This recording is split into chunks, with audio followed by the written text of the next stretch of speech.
ప్రియ స్నేహితులారా, ఈ ఉదయకాలము దేవుని వాక్యం మీతో ధ్యానించుటకు దేవుడిచ్చిన గొప్ప భాగ్యంకై దేవునికి వందనాలు. 127వ కీర్తన మొదటి వచనం. యెహోవా ఇల్లు కట్టించని ఎడల దాని కట్టువారి ప్రయాసం వ్యర్థం. Unless the lord builds the house, the builders labour go in vain. ప్రార్థించుదాం. కృపగల ప్రభువా, వాక్యం ద్వారా మాట్లాడుతూ మమ్మల్ని దర్శించమని యేసు నామములో ప్రార్థిస్తున్నాం. ఆమేన్. ప్రియమైన వారలారా, నేటి ఉదయకాలము 127వ కీర్తనని ధ్యానపూర్వకంగా మనం ఆలోచన చేస్తూ చూస్తున్నాం.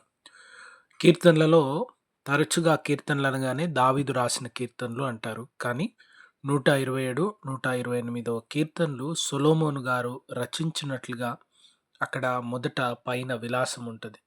హీబ్రూలో లీ షొల్మో అంటే సొలొమోను యొక్క అనేటువంటి అర్థము వచ్చే రీతిగా ఈ కీర్తనను ఉంచినారు.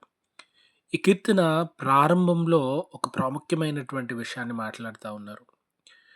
ఇల్లు కట్టించని ఎడల, యెహోవా ఇల్లు కట్టించని ఎడల కట్టువారి ప్రయాసం వ్యర్థము. యెహోవా పట్టణం కాపాడకపోతే కావలివారు మేల్కొని ఉండుట వ్యర్థము. మీరు ఉదయం లేచి చాలా రాత్రి అయిన తర్వాత పడుకొంచు కష్టార్జితమైన ఆహారం తినుచుండట వ్యర్థం. 3 వ్యర్థం అంటా ఉన్నారు.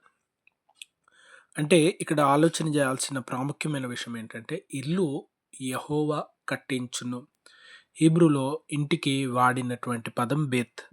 బేత్ అనే మాట సాధారణంగా ఇంటికి వాడారు. అదే రీతిగా పట్టణానికి కూడా వాడారు.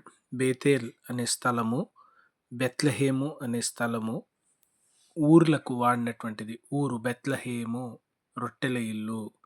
దేవాలయంకి వాడినారు బేతేలు. ఇల్లు, దేవాలయము, పట్టణం అది ఏదైనా ఆయన కట్టించకపోతే, ఆయన సన్నిధి ప్రసన్నత ఉండకపోతే అది వ్యర్థం. ఇది మొదటి విషయం.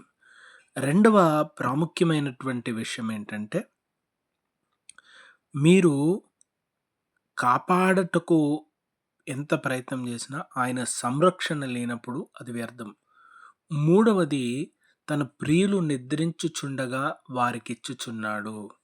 ఇల్లు కట్టించినది దేవుడు. ఆయన ప్రసన్నత ఇంటిలో ఉండాలి. ఆయన ప్రసన్నత లేకపోతే ఇల్లైనా, పట్టణమైనా, దేవాలయమైనా వ్యర్థమవుతుంది. ఆయన కాపాడకపోతే ఎంత గొప్ప సైన్యం ఉన్నా, ఎంత బలము బలగం ఉన్నా, ఎంత గర్వమున్నా అది వ్యర్థమైపోతుంది. ఆయన ఇవ్వకపోతే మనం పొందుకొనలేం. దీవెనలిచ్చేది ప్రభువే. తన ప్రియులు నిద్రించుచుండగా వారికిచ్చుచున్నాడు. నిద్రించినప్పుడు మానవ శరీరంలో ఏ కదలిక ఉండదు. మోస్ట్లీ చేతులు కాళ్ళు పనిచేయట్లేవు.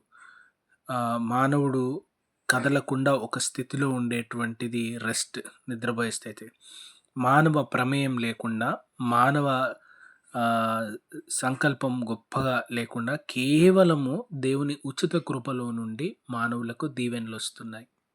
ఈ కీర్తన సొలొమోను గారు పేరు మీద రచించబడినప్పుడు ఇక్కడ ఆలోచన చేయాల్సిన ప్రాముఖ్యమైన విషయము, దేవాలయము, అంతఃపురము, భవనాలు, ఉద్యానవనాలు నిర్మించి యెరూషలేము పేరుని చాలా గొప్పగా తీసుకెళ్ళినటువంటి వ్యక్తే ఏమంటా ఉండంటే, నీ ధనం వల్లనో, నీ జ్ఞానం వల్లనో, నీ శక్తి వల్లనో నువ్వు కట్టడం గొప్ప కాదు. ఆయన సంకల్పించితే, యెహోవా కట్టిస్తే, యెహోవా దయ చూపితే, అది దేవుని కృపలో, దేవుని సంకల్పంలో, దేవుని ఉద్దేశంలో ఉంటే అప్పుడు నీకు దీవెన. లేని ఎడల ఇదంతా వ్యర్థమైనటువంటి ప్రయాస. అందుకే చివరిలో ఇంకా అద్భుతమైన మాటలు చెప్తాను కదా, కుమారులు ఆయన అనుగ్రహించు స్వాస్థ్యం, గర్భఫలం ఆయన ఇచ్చు బహుమానం. చూడండి, మానవులు సంపాదించలేనివి, కొనలేనివి, వారి వల్ల ఎప్పటికీ కానిది సంతానం. అది దేవుడిస్తా ఉన్నాడు. మీరు నిర్మాణాల గురించి ఆలోచన చేస్తూ ఉన్నారు కదా, దేవుడిచ్చేటువంటి గొప్ప బహుమానం.